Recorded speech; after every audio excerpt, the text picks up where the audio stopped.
നിയമസഭാ സമ്മേളനം വെട്ടിച്ചുരുക്കി സർക്കാർ. മാർച്ച് 24 വരെ ചേരാനിരുന്ന സമ്മേളനമാണ് നാളെ പിരിയുക. പ്രതിപക്ഷ പ്രതിഷേധം തുടരുന്ന സാഹചര്യത്തിലാണ് തീരുമാനം. അതേസമയം ശബരിമല സ്വർണ്ണ കവർച്ചയിൽ ദേവസ്വം മന്ത്രിയുടെ രാജി ആവശ്യപ്പെട്ട നിയമസഭയിൽ പ്രതിപക്ഷാംഗങ്ങളുടെ പ്രതിഷേധം. ഉണ്ണികൃഷ്ണൻ പോറ്റി ഉൾപ്പെടെയുള്ള പ്രധാന പ്രതികളെല്ലാം ജയിലിന് പുറത്താണെന്ന് കെ ബാബു MLA ചൂണ്ടിക്കാട്ടി.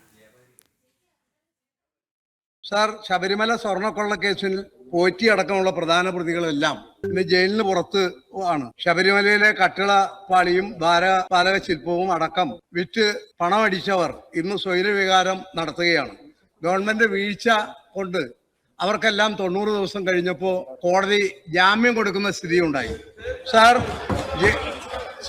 ജയില്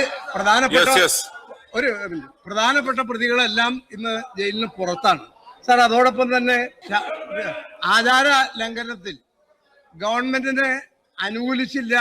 നിലപാടിനെ അനുകൂലിച്ചില്ല എന്നുള്ളതിന്റെ പേരിൽ ശബരിമല തന്ത്രിയെ അനാവശ്യമായി 40 ദിവസം ജയിലിൽ അടക്കുകയുണ്ടായി. സാർ, അദ്ദേഹത്തെ കോടതി പറഞ്ഞിട്ടുള്ളത് തെളിവിന്റെ ഒരു കണിക പോലും അദ്ദേഹത്തിന്റെ പേരിലുണ്ടായ ആക്ഷേപങ്ങളിൽ ഇല്ല എന്നുള്ളതാണ്.